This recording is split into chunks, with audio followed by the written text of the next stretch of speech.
Oh, you have one more left. If you don't say 1776, I'll extradite you to no. whichever country you came from. I am, but it's not my next one. My next one's well-deserved, I promise. It'll make sense of what's going on possibly right now in Eastern Europe. Welcome to Classical Etc., a show that dives into the philosophy, culture, and heart of classical education. You're in the studio with Shane Saxon. Classical education is all about deepening the roots of our lives by planting them in the soil of a rich tradition. And this show is all about the heart of classical education and Memoria Press's view on classical education. So today, for a little help on insight into that, we brought in Dustin Warren again, and we talked about 5 events from the years 1500 to 1800 that he believes are significant.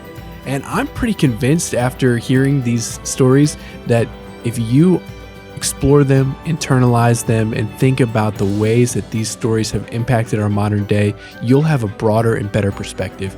If you enjoyed this conversation, please like this video or comment below and let us know. And now here's our conversation. Dustin, good to have you back on. It's good to be back. Thanks for having me, man. You know, at Classical Etc., we talk about the heart, the ideas, the philosophy behind the Memoria Press curriculum. And one of the things that I'm passionate about is the way that classical education broadens our perspective. A lot of times, one of the issues in thinking that I suffer with and have suffered with in the past is having a very localized, kind of myopic perspective of this is what things seem to be like right now. So this must be true now and will be in the future and must have always been true in the past. Yeah. But the reality is things change. And the project of classical education is rooting us in a broader, deeper past. So last time you came on, you gave us 5 things, just 5 from history. And so we got smarter this time. We're doing 5 more. We narrowed our scope, 1500 to 1800, correct? Yeah. Yes, thankfully.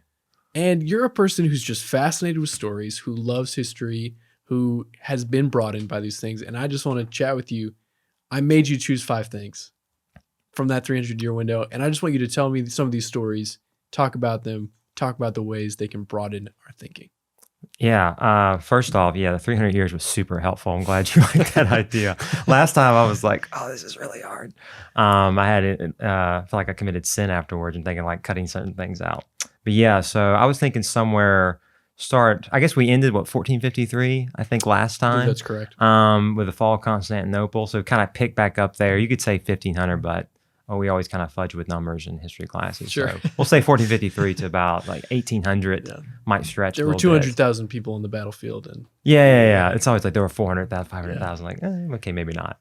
But yeah, so the first thing I was thinking of, it hit me instantly. And it's going to maybe seem kind of cliche, but a lot of fun things in history is taking something very familiar and then peeling back more layers. And realizing there's a lot more to it. Maybe more than what you may have got, like I got in high school. Sure. Especially like I think of the Industrial Revolution, for instance. High school was super boring. It was like, oh, they worked. And then you actually read more and like, oh, this was like bad in some places. But the first one I thought of was 1492, which of course we know the rest of the rhyme, which is... Yeah, Christopher Columbus sailed on the ocean and it was blue. It was blue, yeah. That's what I do. I ruin the rhyme. They think I'm going to rhyme for them, and then they hate it every time. It's fantastic. So 1492, Columbus sails, thinking, of course, he's going to Asia, which, of course, he thinks he's just going to go straight over. But, of course, the trade winds hit, and it drags him from Spain, kind of takes him down, and takes him over into close to Cuba and the Indies. And not necessarily talk too much about Columbus, because that would take a whole nother adventure, because his journals are... What happens is very interesting, but to say the least, in a neutral way. But the effects of it are, I always bring it with the kids. I show them something. Are you familiar with the Colombian Exchange? Mm-hmm. Okay, that's a recent theory. It's only like 50, 60 years old. Though. Yeah. So 50, 60 years ago, a historian who escapes my mind, he pitched this idea of the Colombian Exchange, one of the big things that came out from Columbus's expedition. And it was laughed at first, and then it came like over time, like, oh wait, this makes perfect sense. This is genius. And it's a very simple idea, but one big thing that comes out of 1492, which the kids see every day, but they don't realize or think about it, is the goods that they now have. Sure, so the material goods. Yeah. So the Colombian Exchange basically was just the exchange of goods between Africa, North America, Central America too, and South America eventually, and Europe. And just for instance, like tomatoes, sweet potatoes, trying to think what else, corn, chocolate, which everyone, of course, loves chocolate, which the Aztecs would drink and just like straight, which 100%, that's a lot of That's why they thrived. Yeah, that's why they thrived. The dark chocolate gave them power. But all of that was not in Europe and many of our ancestors' homes. So like, we think of things that are constant parts of our diet. So we think of chocolate, milk chocolate. We think of, pizza or tomatoes and salads or sandwiches or potatoes. I'm more of a sweet potato guy personally. Good oven-baked sweet potatoes, some cinnamon, salt. It's fantastic Thanksgiving kind of Christmas specialty of mine. But enough about my cooking skills, which are not very beyond that. But all those things that we often think part of our diets, it's not there until the 1500s. And then you think about like the potato, for instance, is such a nutritious but simple plant to grow. And it plays a large part in helping, you think of Ireland most famously until, of course, the unfortunate potato famine. God help my ancestors. But that nutrition offered by that simple plant played a huge part in just health and the amount of food be able to be grown back in the old world. It really enriched a lot of the diets of the world. Like nowadays, we go into maybe a fancier store like Whole Foods or Trader Joe's, or if you have a grocery store like Walmart actually has a bit of an expansive grocery. You go into a store now and you can pick foods out from all over the world. Mm-hmm. I mean, you can have a international cuisine. I always think like Americans are kind of like the Romans, but instead of with religion, with food. The Roman religion, it was they'd worship different gods all the time. It'd be like in America, we'd say, oh, it's this past Sunday I worshiped at a Presbyterian church. I think I'll go to a Buddhist church next week. That's how the Romans thought. But, we think the same way with food. Tuesday it's Japanese, Thursday it's Thai, Friday we'll have American. Sure. And the Colombian Exchange, I think, plays a huge part in that because with the old New World combining and that growth of sea travel, Columbus is exploring, you have just one aspect, really just the simple exchange of cuisine and broadening nutrition. And of course, God's gift to man, chocolate, which I'd be so sad. I'm thinking about that 1500. No one had chocolate in Europe. That's depressing to me. But even beyond that, that's just a nutrition. And the other big thing I think about 1492 and the fact that Spain and Portugal and eventually England and France is the missionary explosion. So being Westerners, often we don't think about this, but the Eastern Church really, up until the 1400s, it was the largest church probably. The population-wise, even under the Ottoman Empire and the Islamic Empire, it was the bigger church. And it's not really until 1500 when the colonial empires expand, starting with Columbus, that it flips to where the Western Church, you think the Western Church, same as Catholicism, Protestantism, is worldwide. I mean, and you may be familiar, of course, with how really Christianity is becoming more of in the global South, in the Southern Hemisphere, rather than in the West and the North. And that doesn't happen without Columbus, though he didn't picture that, of course. Sure. That's what history is us doing things and causing an innumerable amount of dominoes to fall in places we never imagined. Right. So it totally shifts the weight of Christendom in a large way, because Western missionaries are going, while the Eastern Church is trapped behind the Ottomans and then behind communism, and are just now kind of getting out on their own. That's just two things right there. Yeah, you can get into the opening up of slavery as well, and many other topics, but those two right there is just with Columbus. That is interesting, and I think especially if you look at the explorers and the motivations of the explorers, especially for that first 120 years, if you ever really zoom in on what was causing these countries to start commissioning travelers to go out and try and do this, because the economics of it doesn't really make sense when a lot of these people are going and dying a long way from the country that sent them, that at least a big part of it is this missionary impulse, a true zeal to take their religious devotion to other places. Sometimes religious devotion is actually just a cover for base motives, but there is some of everything. Yeah, I always tell the kids every year when we get to that era there's the 3 G's, which I was taught, and you may have been taught that too, of conquistadors and the colonial explorers, God, glory, and gold. Some men have 1, some men have 3, some men have 2, some say they have all 3, but really it's about 1. And it gets very complicated, of course, with that, because there's some missionaries who are genuinely interested in spreading Christianity, and then there's others who, it's more about the money. Right, I think Cortez is the one who says, I have a sickness and the only cure is gold. So he was maybe not the most noble man, you could say, from our view.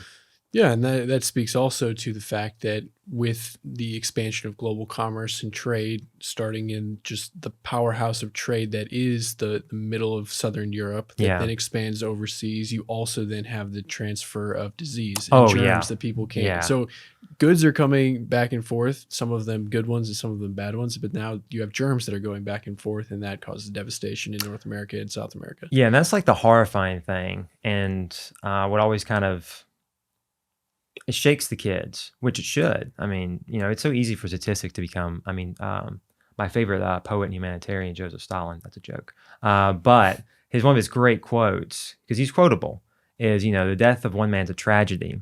The death of a million is a statistic. It's very easy sometimes for statistics just to be meaningless because we can't humanize them. It's like, these are all people, fathers, brothers, mothers, etc. But yeah, it's upwards estimated 40, 50 million in Americas die from disease exchange. And that's, an atrocious loss of life. So you see there's chocolate, which, that's great. But then there's also the spread of disease because Native Americans they weren't exposed to diseases the Europeans had. And yeah, it's ghastly. It's ghastly in many ways. It really is. Sure. So number 1 is 1492. You have Christopher Columbus and basically the opening up of the second hemisphere. Yes. For Westerners who had previously not known that there was this hemisphere here. Yeah. What's your next date? Yeah. My next date right after that, I'm going to be a contrarian, because that's 80% of my shtick, as most historians Every history are. teacher needs a shtick. Yeah. Mine is just to be a contrarian, or as the kids sometimes call me, a troll. But I don't know what that means, but yeah. In the Generation Z in their terminology. So oftentimes, if I say 1500s, usually in the first day to pop people's heads is Halloween or All Hallows Eve, 1517, October 31st, when Luther went to the church in Wittenberg and nailed his 95 Theses. And usually that scene is that's like the moment the Protestant Reformation began. And there's the split, and now there's a Protestant church is forming, and there's a Catholic church, and the Western church is now split, and all the innumerable amount of effects of that. But when we look at that, we read 95 Theses, which are important, and it was significant what happened.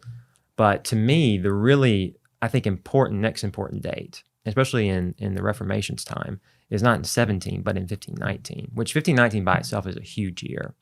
Because in that year, you have Hernán Cortés begins his invasion of Mexico and his conquest, which opens up, the New World Empire, for all the good and bad that the explorations did. And then 2, you have Charles V becoming Holy Roman Emperor, and he becomes basically the first worldwide emperor and has immense power. And then 3. You have Luther engaged in what's called the Leipzig Disputation with very skilled, very intelligent opponent, Johann Eck, a very, very intellectual and respected Catholic theologian. And in this disputation, I think really is when the Reformation really begins to no longer be just about an in-house discussion, but maybe we're leaving the house. Maybe we're building our own house. Because in that debate, and we have records of it, which is just fantastic. I'm so thankful that people wrote these things down. Luther and Eck are debating about many topics for a while. And Luther's been asking questions. He's still, sometimes I joke with the kids, in 1517, Luther didn't rip off his monastic robes and just dress totally different, get rid of his haircut. He's still, dressing like a monk. He effectively wants to be a monk still and stay single until, of course, he meets his wife later, which that's a whole interesting escapade of its own. But in 1519, him and Eck are debating, and Eck is very smart. He's very, very crafty, very skilled. And in many ways, he probably wins this debate.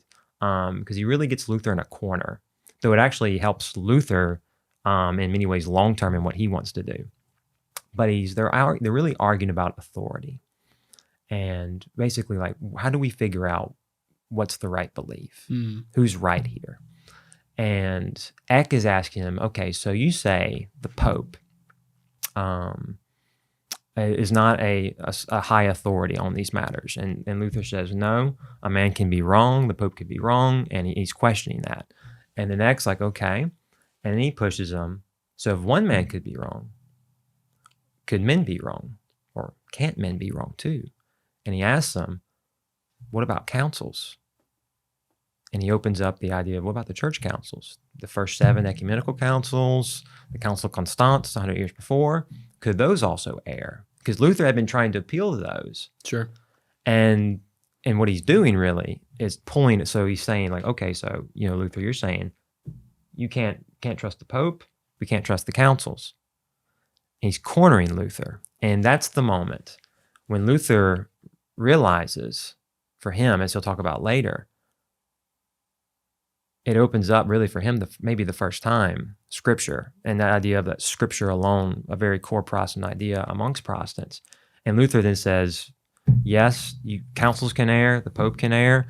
I'll have to rest on Scripture primarily, and Scripture alone as my sole authority. And that, I think, is the key moment when Luther begins to say, and begins to turn from, let's try to stay in and just asking questions and reform, into where he says, no, I think I'm leaving now. And that's really, I think, the pivotal moment when you start to see the shift. Sure. And however each side feels about, that shift and stuff, whether you're Catholic or Protestant, whatever, it's that key moment, I think, that's often forgotten. Because from there, that's where you have the real split coming in to me at least.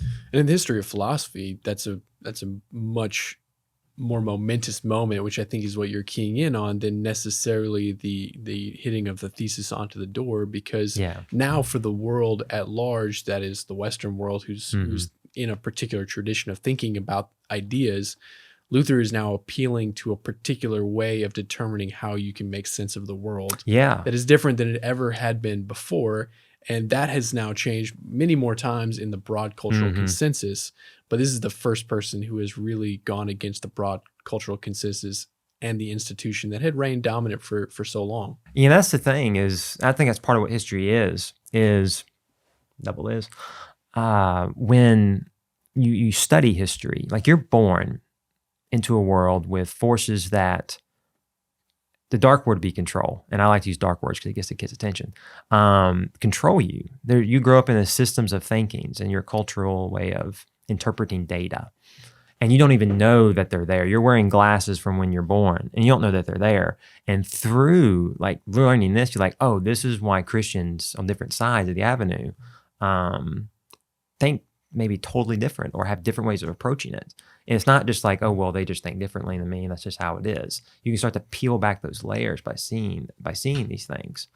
And of course, it's real funny to me too when, this is a side note, the Lutherans, after Luther's death, they'll contact the Eastern Orthodox Church and start trying to communicate with them and try to think oh, well, y'all had a split with Rome 500 years ago, and so did we, so we must be exactly alike. And they're not. They write. I think the Patriarch of Constantinople writes back and says, "I love you. You're great, but we can't agree. So we just thanks, but no thanks." Yeah, thanks, but no thanks. It basically ends just like that. Okay. But that to me is next. That's the second date for me. Sure. So 1492, then 1519, the Leipzig debates. Yeah. What's third? Third is connected. So really, that's the Continental Reformation, as some historians call it, and it's of its own unique character in many ways. Though still connected. To me, the next one, and this is kind of a cheat, which historians do. Which reminds me of our patron saint of classical, etc., Martin Cothran, who, when asked what are the 5 books that every classical educator should read, he then proceeds to usually list roughly 60 books. If you take each of his recommendations, which are like the corpus of Shakespeare's literature, Yeah. And in each of his 5 recommendations, there's like 15 other books. So you're pulling them apart. Okay, that's good. I'm in good company then. I feel I am following the greats then. You start general 5 things and then secretly shove in a bunch. That's right. It's like a congressional bill, right?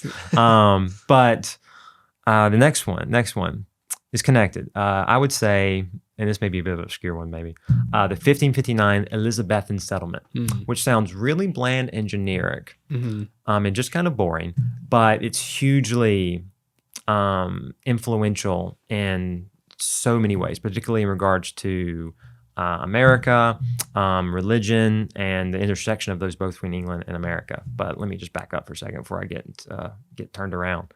So 1559 is really the end, in some ways, of the English Reformation, which of course starts in some ways with Henry VIII, though of course that's a whole complex thing which we probably don't have time to get into. But of course you're familiar with it. Henry VIII, all the wives wanting a divorce. Sure, the Protestant Reformation is occurring in the continental Europe, and in England particularly, it's just for some reason extremely contentious, and the monarchs are going back and forth. Yeah, and you can't have separation with church and state. Sometimes people are like, why is the king involved? But that's just how the world was, really. Right. But it starts off with Henry VIII looking for that, but though there's a lot of people in England becoming influenced by correspondence with Luther, with Calvin, with some other ones as well on the continental level. But there's been a struggle, basically, between different figures, and that would take some explaining to do, basically. But long story short, Henry VIII was wanting to keep really his own church, but still be Catholic effectively. And Thomas Cranmer, the Archbishop, of Canterbury, was wanting really to have a reformed church of a Calvinistic flavor. But, Henry VIII's king, so can't really compete against that, especially since Henry VIII has executed a few previous of He's got a track record. Yeah, he has a track record, an illustrious track record in some ways. But that's been the problem for him. But when Henry VIII dies, Edward comes on, the son of Henry VIII, and he puts through this basically Calvin's dream of what a church should be in England. But then, of course, Queen Mary comes in, who is Catholic, and it doesn't like Cranmer, because Cranmer in part helped get her mother, Catherine of Aragon, kicked out by the divorce, and that whole, once again, it's a whole giant mess. But long story short, it's really a push and pull between Reformed Protestants, some Protestants in the middle, and Catholics, and it's just a giant mess. And when Elizabeth comes to the throne in 1559, after this whole entire family religious argument, basically, she's trying to figure out, okay, what are we going to be? Where are we going to fall on the spectrum between all these different parties?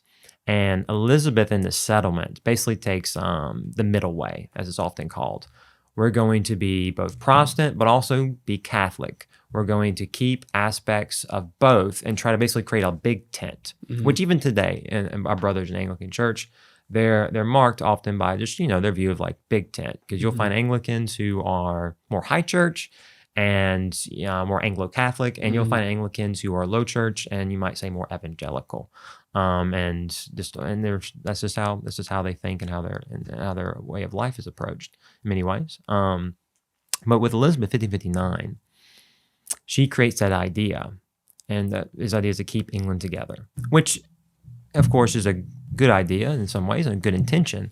The problem, though, is, as we know, when you try to make everybody happy, somebody's going to be really unhappy with you. You can't please everyone. You just can't. And there's a certain group that really is born out of this. A group at first who is called this as an insult, and that's the Puritans. There is a group of Protestants who wished to maybe, and this is where the kids get really confused about this, because nowadays people don't really argue about this as much anymore, but the wet and basically, as one kid put it once, the wet and dry baby debate, pretty much. Go. Yeah, are we going to baptize our babies? Are we not going to baptize our babies? Are we going to have bishops? Are we going to have independent congregations? Are we going to have and all communion styles, types, on and on it goes. And Elizabeth is saying, nope, one house, one church, we're all staying together. And one group saying, we don't feel like we can be a part of this. And that settlement and her enforcement of it really drives the creation in many ways of the Puritans. And the Puritans, of course, and because you mentioned this, I think in conversation once, the Puritans, our group, have a tremendous effect on English and American history. Sure. They're the ones who really coordinate the English Civil War, which is a fruit of the religious settlement in the 1640s, where the Puritan Republicans, essentially with Cromwell, wage war against the Royalists under Charles I. Charles I loses, is beheaded, and they create the only brief English Republic. And after its failure, for several reasons, a lot of those people who end up immigrating are Puritans, and they end up going to, of course, our hopefully, favorite nation in the world, as I tell the kids, America. Yeah. And it's not a coincidence that in the 1770s, you have an American republic with its very strong overall Protestantism, its views on individual work ethic. And 100 years before, you have England with a very similar culture. It's connected directly. If you don't have the Elizabethan Settlement 1559, you don't have probably the Puritan Republic in the 1640s, and then you don't have that, you probably also don't have America as we know it, because those things are just building on top of each other all the way back. I really like that pick. I think that it illustrates a couple of points that are kind of important from our conversation. One, at the beginning, you talked about the Colombian Exchange, and a concept that I pointed out there is that when you start looking at the motivations that caused people to try and explore, a couple of people were just pure thrill seekers, but after that, it starts to not make that much economic sense to be sending people across the ocean. Here's a motivation. We need religious freedom that becomes extremely important to the identity of our nation. And so the Puritans represent that in a lot of ways. Another thing you pointed out there that I've really always found interesting is with the formation of our government, the Glorious Revolution has such an important role to play in the 1600s politics of the colonies, and even in the organization of the House of Burgesses and the various things there. The Glorious Revolution gives us kind of a vocabulary that the citizens of the continents of the United States that will be the United States start to develop their own political philosophy and ideology, so that when conflict occurs much later in the 1770s, that there is a robust thinking that is distinctly American about how we should, exist in these new United States. So I think you're right that Elizabethan settlement becomes the catalyst for a lot. It does, and that's the thing that may seem counterintuitive, but thanks to the kings, we have republics, or then the queens too. Elizabeth's rule, and then honestly, you could do a whole episode on just the Stuarts in the 1600s. They're just a fascinating and also messed up family. Honestly, some of them, especially Charles II. He's a man of very interesting character. But yeah, their abuses, whether in religious freedom, but also in political freedom, which of course is tied in this time, really does produce the Bill of Rights in the 1680s with the Glorious Revolution, which if you don't have that, you don't have the Declaration of Independence, the Civil and the Constitution. Without that, everything's building on top of each other. History is just continuous. In many ways, it's just like dominoes in all directions constantly. So we've got 3. What's your 4th? What was my 4th? Let's see here. So, yeah, naturally. This one is a huge cheat. It's going to be one of those giant bills. I'm going to combine two events. To me, they run together. The Scientific Revolution and the Enlightenment. And that really runs from like 1600 to 1800. It's hard to kind of pick one year for it, so I'm going to fudge it.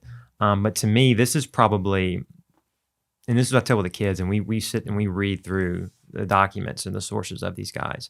To me, this is the most, I think, aside from the Reformation, the defining moment in what will be in the development of the Western mind.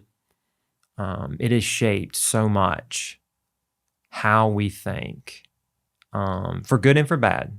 I think every day as Westerners and as Americans, it's often forgotten or minimized. Define what you mean by the scientific revolution, because you're not being able to pin it down to a date.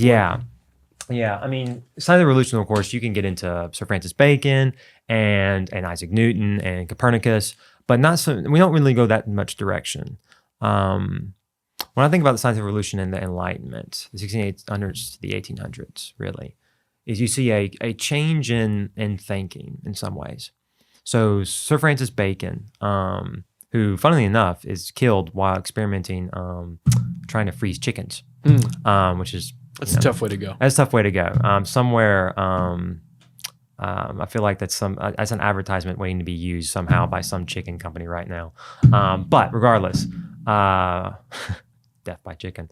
But regardless, he really comes up with this idea in some ways, or popularizes the idea. And he's really focused just on science.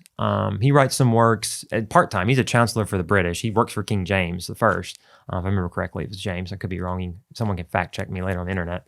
But as part-time, he's really interested in thinking and science. And he really pushes this idea of the inductive way of thinking. You can contrast to maybe Aristotle and others' deductive emphasis. So essentially, inductive meaning the scientific method, which we all learn in school, right? You experiment, you have a hypothesis, you experiment, you analyze the data, and then form your conclusion.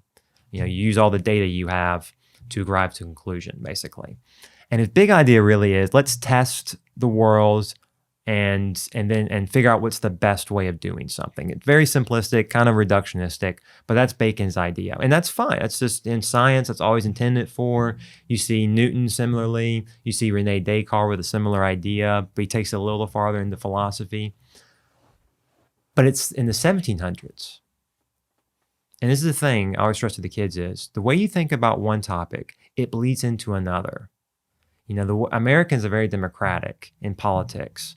That bleeds into other aspects, religion, other aspects. Every way of thinking in one area, you're a whole person, not a divided person. And with Bacon's idea, originally to science, it's not long until someone says, okay, if we can test and experiment and find the best way of maybe, freezing a chicken, if you freeze a chicken, can you heat it later and it cooks well, which it does, thank God. Otherwise, we'd all be poisoned, probably right now. But it only takes one person to say, wait a second, using this idea of reason and logic and scientific method and observation through our senses, what's the best form of government? As John Locke asks, as Thomas Hobbes asks, as Jean-Jacques Rousseau asks, who's probably my favorite because he's the most wild and off the wall of these men.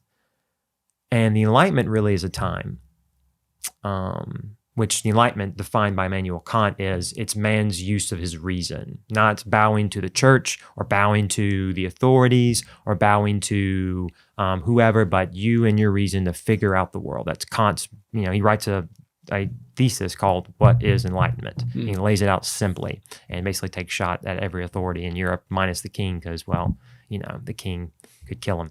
But everyone else is on this hit list.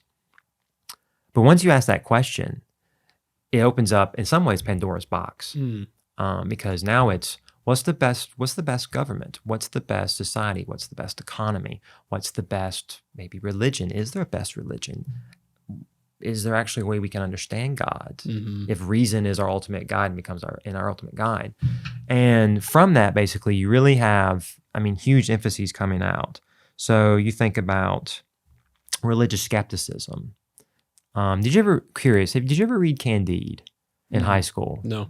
I read that in high school, and you don't read this in typically in classical world. But I read it. I went to public school, and we read it in high school, and it is in many ways a blasphemous book. Voltaire, who wrote it, he's one of the main Enlightenment thinkers. He's not the smartest guy, but he's the wittiest. He's like he's the popularizer. He's the Marvel Cinematic Universe of the Enlightenment thinkers.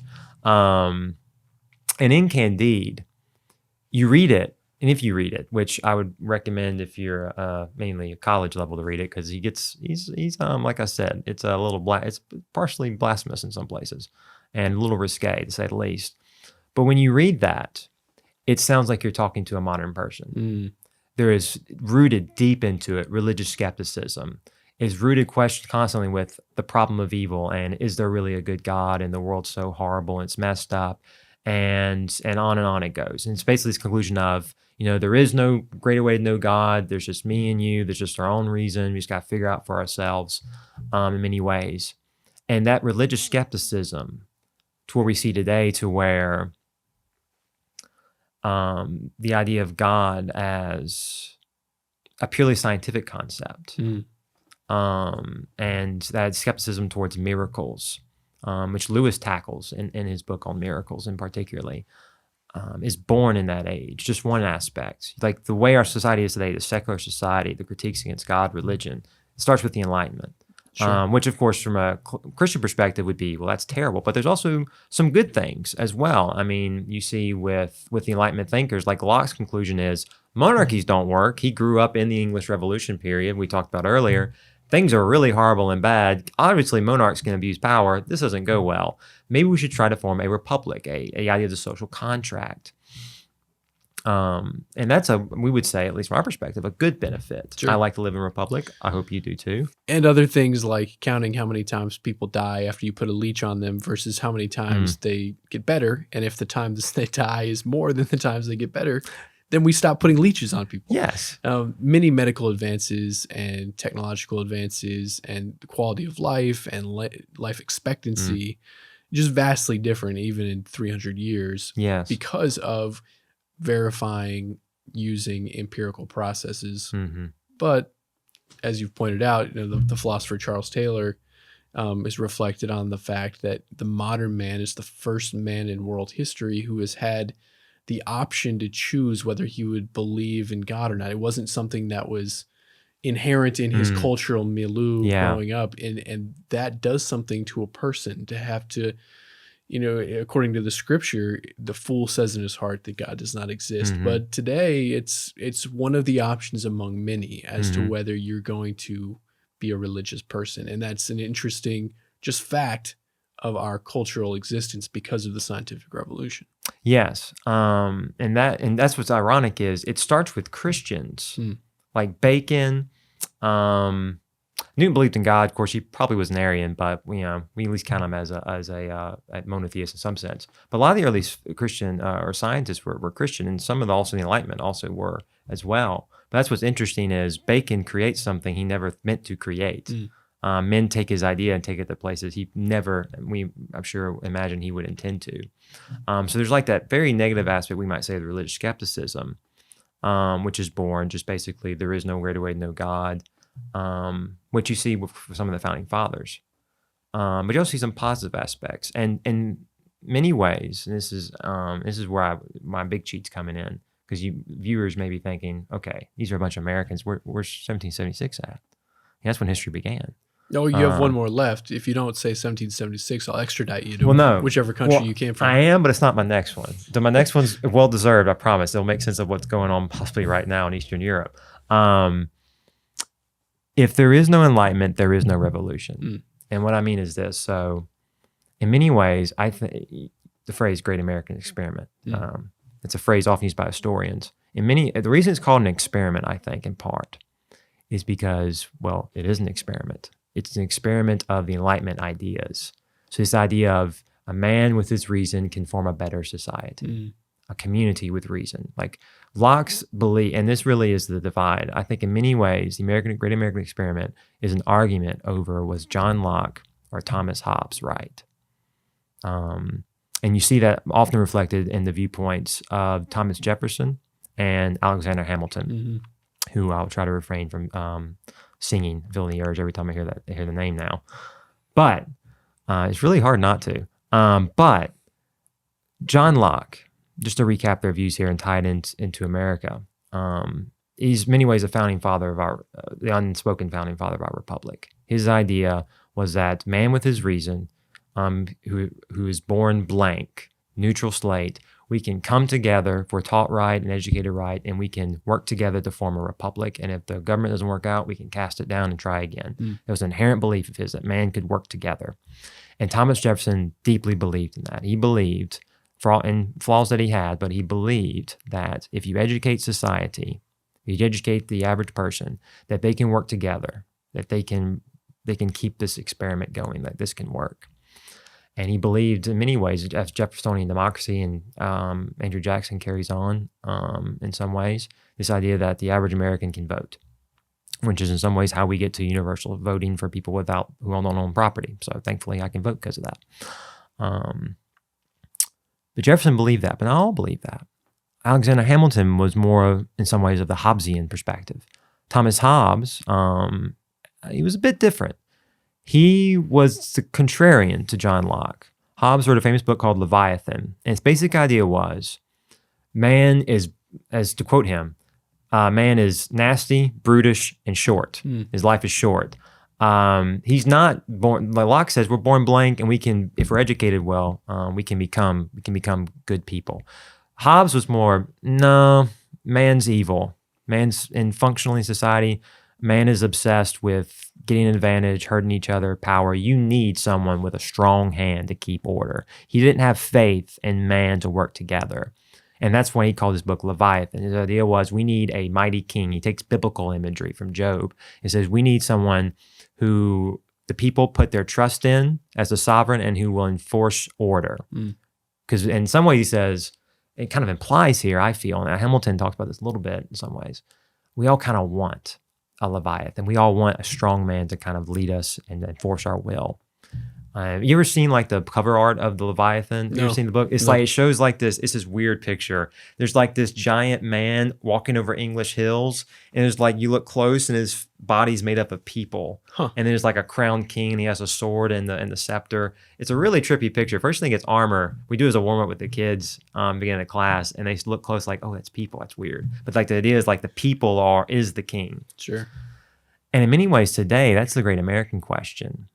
Even as Founding Fathers talked about, is the Jeffersonian versus the Hamiltonian view. Are we a people who, because Hamilton's view was, I don't trust the average person. Power must be kept, voting power must be kept to more of the elites of society, the educated. Not everyone should vote. He was more restrained about that. He was nervous. He had that Hobbesian view. And in many ways, I think today, America is a question of, who was right. Was Jefferson right? Can you have a republic? Can it work together? And if it educates itself and leans into wisdom, can it work together and form a prosperous society?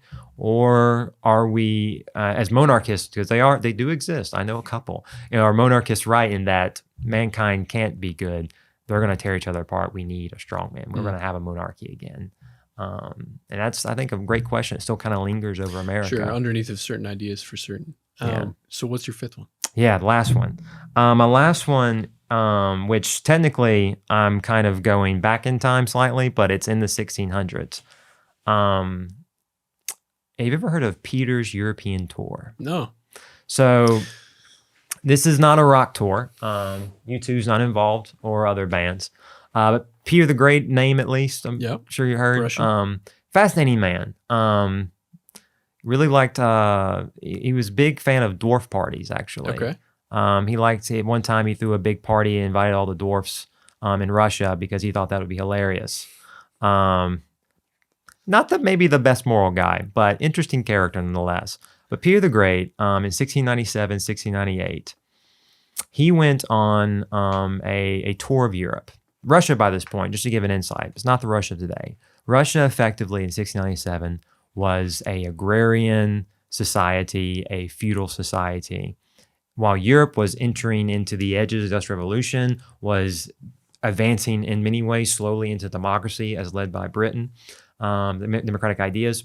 Russia is completely in 300-400 years in the past. It's completely backwards from their perspective. And Peter, as a child, his mentor was really good about exposing him to other cultures. They play a game where they grab a globe, he'd spin it, and he'd put his finger on a country, and they learned about that country that day. And he got really interested in the West, and he realized his country needed to adapt or it was going to die. So he does something interesting that maybe no other monarch's ever done that I know of, and I'm sure I'm wrong somehow. There's a history so long. But for about a year or two, he does what we might call the millennial gap year. He goes into Europe. Studies abroad. Yeah, studies abroad. At first, he's in disguise. Eventually, people find out because, this Russian guy keeps showing up, and He has a weird accent, and he mysteriously has money, and he also has people following him a lot. So eventually he gets out. But he tries to, at least at first, be in disguise. And he goes mainly to the Dutch and to England, though he does visit France for a time. And he just works. He gets a job working with ships. He wants to learn how to make ships by himself with his own hands. He just goes to mines and sees how they mine there. He goes to schools. He goes to military facilities. He goes to schools. He goes to naval yards. He basically, museums. He's basically like, teach me everything you know. Like, what is it, how you think, your music, how have you attained here? Especially Louis XIV's court, which is the preeminent court probably of Europe at the time. I mean, the long hair and all the fashion that comes out, of course, from Louis. I mean, the 60s rockers like Queen, that's where they got their exactly. image. Rock stars. But that tour, though, when he goes back after a couple years, because there's a rebellion while he's gone, but, things at home. When he comes back, he brings back 1,000 Westerners he hires. And though it's very painful and even leads to some rebellions, his own son, he throws in jail because he hates the idea. He takes those ideas and basically completely changes Russia. He basically modernizes it, westernizes it, as they often say in the history books. And Russia starts to transform from an Eastern European country that's not really concerned with Western Europe to an Eastern European country that's very concerned with Western Europe. That wants to model itself after it. It becomes a country now to where they wore caftans and grew long beards. So now there's literally beard taxes where if you go into a Russian city and you have a beard, you got to pay money or they'll cut it. Or even your clothes. If your clothes are too long, they're going to cut your clothes off unless you pay money because you're going to dress like Europeans now. Interesting. He sets up schools to where you're going. Have you read Tolstoy at all? Yes. You ever notice how the Russians really seem to like French for some weird reason? Yeah. Yep. This is why, he starts telling like, hey, nobles, I'm going to send your son to school and pay for them. And they're going to go to France and study abroad.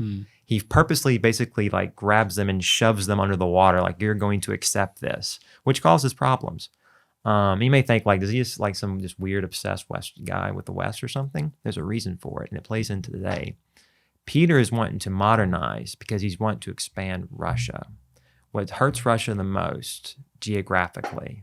Well, I'm gonna play teacher here for a second. If you look at Russia, what's something geographically they got the really short end of the stick with? There's a couple answers you could give. I mean, they're far in the north. Good. All right. So we're on the right track. So far in the north. So it gets It's very cold. Very cold. So think about the ports. Sure. They're ice. Ice, yeah. So the only real port they got is up in the north, and it's frozen most of the year.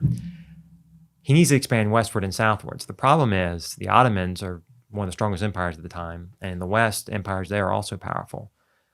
And this is really the modern settlement accounts to today. Peter wants warm water ports. To get warm water ports, really his whole entire life is summed up by the letter W. To get warm water ports, he needs to westernize. He needs to modernize. And once he does that, he's able to take on Sweden in the Great Northern War, trounces them eventually, builds St. Petersburg as one of his new port capitals, expands into the Baltic, also takes on a couple other nations later. He also expands southwards to the Ottomans to get access to the Black Sea in the Azov campaign. And Peter's great idea is, for Russia to be successful, we need access to the Black Sea. We need access to the south, so into the Ottoman Empire. We need access to the west. We need to have expansion. We need land and warm water ports. And in many ways, that's the exact same strategy and mindset of Russia today. Some people look at Russia today and say, oh, they just want to, Putin wants to recreate communist Russia. He was in the KGB. I don't think that Putin's really interested so much in recreating the USSR. He's wanting to recreate the old Russian Empire. Going back to Peter, which it goes even before Peter, Ivan, one of the Ivans, Ivan the Great, he married a Byzantine princess, Sophia, and started calling Moscow Third Rome. We're the new Roman Empire. We have claim to these old lands. We're to become the new epicenter. Peter's carrying that idea, but carrying this idea of, if Russia is to succeed, we need access and control of the Black Sea, Ukraine. We need access and control of the Baltic. We need access and control of maybe the Middle East, Greece. And in many ways, Peter the Great lays out Russian foreign policy to this day.